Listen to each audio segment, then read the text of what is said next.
بسم اللہ الرحمن الرحیم۔ السلام علیکم ناظرین، میں ہوں سلیم خٹک اور آپ دیکھ رہے ہیں سلیم خٹک یوٹیوب چینل۔ ناظرین، آج کی اپڈیٹس ہیں۔ انڈین وزیر داخلہ امت شاہ سکھ علیحدگی پسندوں کو نشانہ بنانے کی سازش کے پیچھے ہیں، یہ کہنا ہے کینیڈین گورنمنٹ کا۔ اور دوسری نیوز ہے، فائز عیسیٰ کے خلاف لندن میں پی ٹی آئی کا احتجاج، حملہ آوروں کے شناختی کارڈ بلاک اور پاسپورٹ منسوخ کیے جائیں گے۔ اور تیسری سٹوری ہے، لبنان میں فوج کے بڑے جانی نقصان کے بعد اسرائیل حزب اللہ سے جنگ بندی پر تیار۔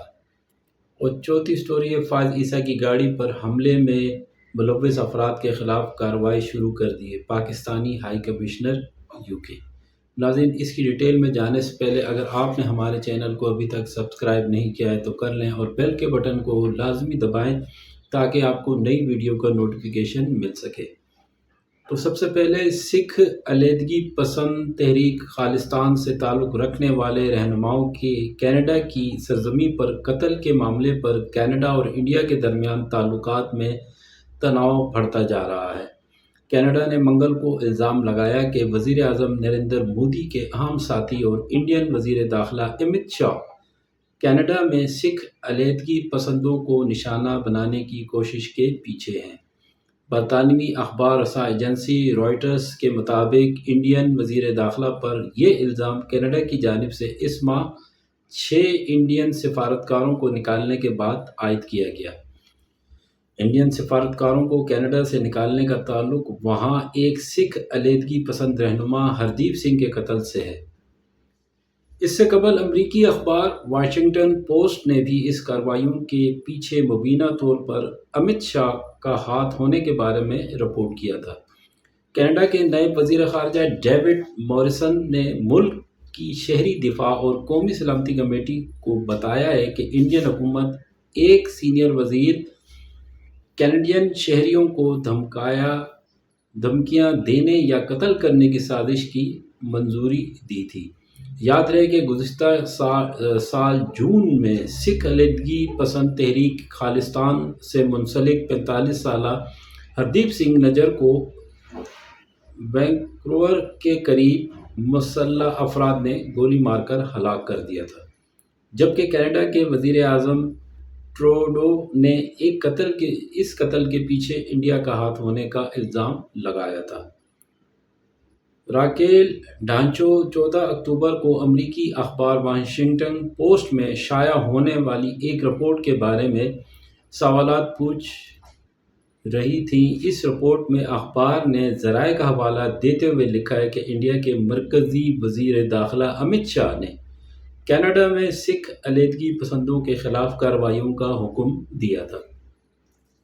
کمیٹی کی سماعت میں کینیڈا کے نائب وزیر خارجہ ڈیوڈ موریسن بھی موجود تھے۔ اور ناظرین، دوسری رپورٹ، جسٹس فائز عیسیٰ کے خلاف جو احتجاج لندن میں ہوا ہے، پیر کی شب لندن میں مڈل ٹیمپل کی تاریخی عمارت کے باہر پی ٹی آئی کے چند حامی جمع ہوئے۔ حال ہی میں ریٹائرڈ ہونے والے چیف جسٹس آف پاکستان فائز عیسیٰ اور سابق پرائم منسٹر عمران خان کی تصاویر والے بینرز اٹھائے رکھے تھے۔ ان پر سابقہ چیف جسٹس کے خلاف الزامات اور عمران خان کی رہائی جیسے مطالبات درج تھے۔ جب مڈل ٹیمپل کی جانب سے ماسٹر بینچز کے عہدے کے لیے ان کے انتخاب کی تقریب منعقد ہو رہی تھی تو اس دوران عمارت کے باہر ان کے خلاف مظاہرہ کیا گیا۔ گویا کہ قاضی فائز عیسیٰ اب پاکستان کی سپریم کورٹ کے چیف جسٹس کے عہدے سے ریٹائر ہو چکے ہیں، لیکن اس کے بعد بھی وہ پی ٹی آئی کے نشانے پر ہیں۔ قاضی فائز عیسیٰ کی گاڑی عمارت کے اندر داخل ہونے اور نکلنے کے دوران پی ٹی آئی کے حامی مظاہرین نعرے لگاتے گاڑی کے پیچھے دوڑتے بھی نظر آئے، جبکہ گزشتہ روز کئی پی ٹی آئی کے رہنما خود بھی مڈل ٹیمپ کے باہر موجود تھے، جن میں زلفی بخاری، ملائکہ بخاری اور دیگر شامل تھے۔ پی ٹی آئی کے لندن میں رہنما صاحبزادہ جہانگیر قاضی فائز عیسیٰ کے بارے میں کہتا ہے کہ وہ جہاں بھی جائیں گے بیرون ملک پاکستانی ان کا اسی طرح سے استقبال کریں گے۔ پاکستان کی حکومت پی ٹی آئی کے اس احتجاج کو حملے کا نام دے رہی ہے اور وزارت داخلہ کے مطابق اس کی جانب سے نادرا کو احکامات دیے گئے ہیں کہ وہ حملہ آوروں کی ویڈیوز کے ذریعے شناخت کرے تاکہ ان افراد کے خلاف پاکستان میں مقدمات درج کیے جائیں۔ ماسٹر بینچز کے لیے منتخب ہونا ایک بہت ہی بڑا اعزاز ہے۔ قانون کی دنیا میں یہ ہی ایک ایسا اعزاز ہے جس کی کوئی حیثیت ہے۔ یہ اعلیٰ ترین اعزاز ہے۔ مڈل ٹیمپل ہال کے باہر ہونے والے مظاہروں میں شامل پی ٹی آئی کے رہنما زلفی بخاری سے سوالات کیے گئے تو ان کا کہنا تھا کہ یہ بہت اچھی بات ہے کہ یہ اعزاز ایک پاکستانی کو دیا گیا، لیکن بہتر ہوتا کہ اس سے پہلے ضروری جان بین کی جاتی۔ اور اس پاکستانی نے ملک کے نظام عدل کے لیے کیا کیا ہے؟ مڈل ٹیمپل نے جو انتخاب کیا ہے وہ بالکل غلط فیصلہ ہے، یہ کہنا ہے زلفی بخاری یا کلفی بخاری کا۔ پاکستان کے وزارت داخلہ کی جانب سے جاری ایک بیان میں دعویٰ کیا گیا ہے کہ لندن میں سابقہ چیف جسٹس قاضی فائز عیسیٰ اور پاکستانی ہائی کمشنر کی گاڑی پر حملہ ہوا۔ بیان میں مزید کہا گیا ہے کہ حملہ آوروں کی شناختی کارڈ، بلاک اور پاسپورٹ منسوخ کیے جائیں گے جنہوں نے حملہ کیا، اور ان کی شہریت منسوخ کرنے کے لیے فوری کارروائی کی جائے گی۔ شہریت منسوخی کا کیس منظوری کے لیے کابینہ بھیجا جائے گا اور اس واقعے پر خاموشی نہیں اختیار کی جا سکتی۔ اور تیسری سٹوری ہے ناظرین، ایران اسرائیل جنگ کے حوالے سے اسرائیلی سرکاری میڈیا کی جانب سے جنگ بندی تجویز کا مسودہ نشر کیا گیا ہے۔ مسودے میں اسرائیل اور لبنان سے اقوام متحدہ کی قراردادوں پر عمل درآمد کا مطالبہ کیا گیا ہے۔ اسرائیلی میڈیا کے مطابق 60 روز جنگ بندی کے دوران مکمل عمل درآمد کو حتمی شکل دی جائے گی۔ اسرائیل جنگ بندی کے 7 دن کے اندر لبنان سے اپنی افواج واپس بلائے گا۔ اسرائیلی افواج کے انخلاء کے وقت لبنانی افواج کی تعیناتی شروع ہو جائے گی۔ رپورٹس کے مطابق اسرائیل بھاری جانی نقصان کے سبب حزب اللہ کو دریائے لطانی سے دور دھکیلنے سے دستبردار ہو رہا ہے۔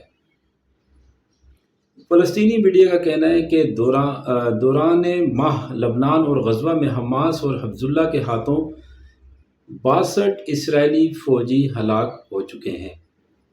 تو ناظرین یہ تھی آج کی اپڈیٹس، اور دعا ہے کہ اللہ تعالیٰ لبنان اور فلسطین میں امن قائم ہو، اور جو زخمی اللہ تعالیٰ انہیں صحتیابی دے، اور جو شہید ہو چکے ہیں اللہ تعالیٰ ان کے خاندانوں کو صبر جمیل دے۔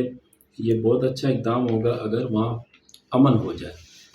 مجھے اجازت ہے انشاءاللہ ناظرین، نیکسٹ پروگرام میں آپ سے ملاقات ہوگی۔ دیکھنے کا بہت شکریہ، thank you very much. Pakistan زندہ باد، اللہ حافظ۔ ترین پاسپورٹ ہے کیونکہ یہ میرے پاس ہے۔ اگر میرے پاس افریقہ کا بھی پاسپورٹ ہوگا تو وہ ایک طاقتور پاسپورٹ ہوگا۔ کیوں؟ کیونکہ اس پر ہر سال 8 سے 10 ملکوں میں انٹری کی سٹیمپ ہے۔ کیوں؟ کیونکہ اس میں ہر ملک کا ویزا ہے۔ کیونکہ وہ ایک ملٹی بلینئر کا پاسپورٹ ہے۔ کیونکہ وہ اس بندے کا پاسپورٹ ہے جس کی پروفائل ہے۔ کیونکہ اس بندے کا بزنس یو اے میں بھی ہے اور پاکستان کے اندر بھی ہے۔ یہ جو کانسیپٹ ہے، اپنے پاسپورٹ کو گالیاں نکالنا، اپنی شناخت کو گالیاں، اپنی کام نسل کو، اپنے ملک کو گالیاں نہ نکالیں، اپنے آپ کو نکالیں، کیونکہ آپ ایک کمزور، نکمے اور نالائق انسان ہیں۔ جب آپ ایک طاقتور، ایک مضبوط انسان بن جائیں گے تو دنیا آپ کی عزت کرے گی۔ آپ کے پاس چاہے یو کے کا پاسپورٹ ہے یا امریکن پاسپورٹ ہے اور آپ دھو رہے ہیں گاڑیاں، آپ کی کوئی عزت نہیں ہے۔ آپ کے پاس کینیا کا پاسپورٹ ہے لیکن آپ ملٹی بلینئر ہیں، آپ اچھے پروفیشن سے ہیں اور آپ ہائی ٹیکس پیئر ہیں، تو دنیا آپ کی عزت کرے گی۔ سب سے پہلے اپنے گریبان میں جھانکیں، بجائے کہ اس پاسپورٹ کو گالیاں دیں۔ پاکستان زندہ باد۔